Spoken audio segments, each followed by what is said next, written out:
کیا آپ کبھی اس بات کا تصور کر سکتے ہیں کہ ایک انسان کا اپنا جسم ہی اس کے لیے امتحان بن جائے اور زندگی بچانے کی خاطر اسے اپنے ہی ہاتھوں اپنے جسم کا کوئی حصہ قربان کرنا پڑے، اور وہ بھی ایسے وقت میں جب ہر طرف موت کا سناٹا چھایا ہو، مگر انسان کے چہرے پر خوف کے بجائے ایک عجیب سا سکون ہو؟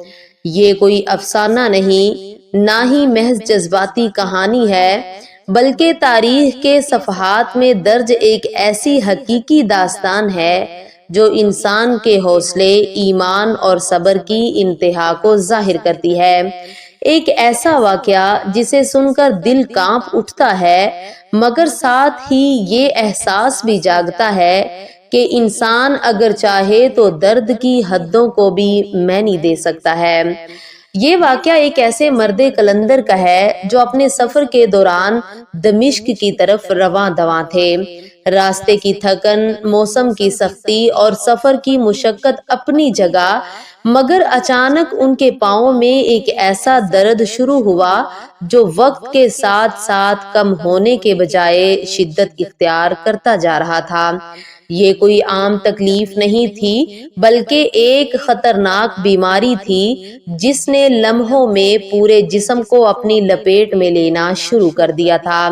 آج کے دور میں اسے گینگرین کہا جاتا ہے، یعنی ایسی حالت جس میں جسم کا گوشت گلنا شروع ہو جاتا ہے اور اگر بر وقت علاج نہ ہو تو جان بچانا ممکن نہیں رہتا۔ جب وہ شدید تکلیف کے باوجود دمشق پہنچے تو ماہر طبیبوں کو طلب کیا گیا۔ معائنے کے بعد جو فیصلہ سنایا گیا وہ کسی بھی انسان کے لیے حوصلہ توڑ دینے والا تھا۔ ڈاکٹروں نے کہا کہ بیماری تیزی سے پھیل رہی ہے اور اگر فوری طور پر متاثرہ حصہ جسم سے الگ نہ کیا گیا تو زہر پورے جسم میں پھیل کر جان لے لے گا۔ فیصلہ واضح تھا، لیکن اصل امتحان ابھی باقی تھا۔ سب سے بڑا سوال یہ تھا کہ اس عمل کے دوران درد کو کیسے برداشت کیا جائے۔ ڈاکٹروں نے تجویز دی کہ انہیں نشہ آور دوا دی جائے تاکہ وہ بے ہوش ہو جائیں اور تکلیف محسوس نہ ہو، مگر اس عظیم انسان نے یہ پیشکش قبول کرنے سے انکار کر دیا۔ ان کا جواب نہایت سادہ مگر ایمان سے بھرپور تھا۔ میں اپنے رب کے ذکر سے غافل نہیں ہونا چاہتا، میں اس حال میں بھی ہوش میں رہ کر اپنے رب کو یاد کرنا چاہتا ہوں۔ یہ فیصلہ سن کر ہر طرف خاموشی چھا گئی۔ پھر وہ لمحہ آیا جب علاج شروع کیا گیا۔ گرم آلہ جسم پر رکھا گیا، گوشت کٹ رہا تھا، ہڈیاں الگ ہو رہی تھیں، مگر حیرت انگیز طور پر نہ کوئی چیخ، نہ کوئی آہ اور نہ ہی چہرے پر بے چینی، صرف زبان پر ذکر الہی تھا اور دل میں ایک عجیب سا سکون۔ جب عمل مکمل ہوا اور ان سے کہا گیا کہ اپنی کٹی ہوئی ٹانگ کو دیکھیں تو انہوں نے مسکرا کر فرمایا، اے میرے رب، تیرا شکر ہے کہ تو نے ایک حصہ تو لیا ہے مگر باقی جسم سلامت رکھا ہے۔ یہ صبر ابھی اپنی انتہا پر نہیں پہنچا تھا۔ اسی دن ان کے گھر سے ایک اور دل دہلا دینے والی خبر آئی۔ ان کا جوان بیٹا اچانک ایک حادثے میں وفات پا گیا تھا۔ یہ وہ لمحہ تھا جس میں بڑے بڑے لوگ ٹوٹ جاتے ہیں، مگر اس عظیم انسان نے آنکھوں میں آنسوؤں کے باوجود سجدہ کیا اور کہا، اے اللہ، تیرا شکر ہے، اگر تو نے ایک بیٹا لے لیا تو باقی اولاد تو سلامت ہے۔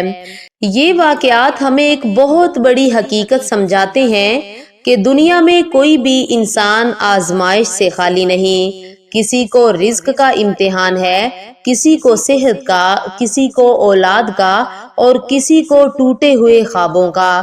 اصل فرق صرف اتنا ہے کہ کچھ لوگ ان حالات میں ٹوٹ جاتے ہیں اور کچھ لوگ انہی حالات میں مضبوط ہو جاتے ہیں۔ قرآن ہمیں واضح طور پر بتاتا ہے کہ بے شک اللہ صبر کرنے والوں کے ساتھ ہے، اور جب اللہ کسی کے ساتھ ہو جائے تو پھر دنیا کی کوئی طاقت اسے شکست نہیں دے سکتی۔ آج اگر آپ کسی مشکل سے گزر رہے ہیں تو یاد رکھیے آپ اکیلے نہیں، آپ سے پہلے بھی لوگ ایسے امتحانوں سے گزرے ہیں جنہیں سن کر عقل حیران رہ جاتی ہے، مگر انہوں نے صبر کو اپنا سہارا بنایا اور سرخرو ہوئے۔ زندگی ختم نہیں ہوتی، بس امتحان بدلتے رہتے ہیں، اور جو لوگ ہر حال میں شکر ادا کرنا سیکھ لیتے ہیں وہی اصل میں کامیاب قرار پاتے ہیں۔ ناظرین، آج کی اس کہانی نے آپ کے دل پر کیا اثر چھوڑا؟ کیا آپ نے کبھی اپنی زندگی میں کسی ایسے کڑے وقت کا سامنا کیا ہے جب آپ کو لگا ہو کہ اب سب ختم ہو گیا، مگر آپ کے صبر نے آپ کو دوبارہ کھڑا کر دیا ہو؟ اپنی رائے اور اپنی زندگی کا کوئی سبق آموز تجربہ کمنٹس میں ضرور شیئر کریں، کیونکہ آپ کا ایک کمنٹ کسی دوسرے مایوس انسان کے لیے ہمت کا ذریعہ بن سکتا ہے۔ اگر ویڈیو اچھی لگی ہو تو اسے لائک اور شیئر ضرور کیجیے گا۔ اللہ تعالی ہم سب کا حامی و ناصر ہو۔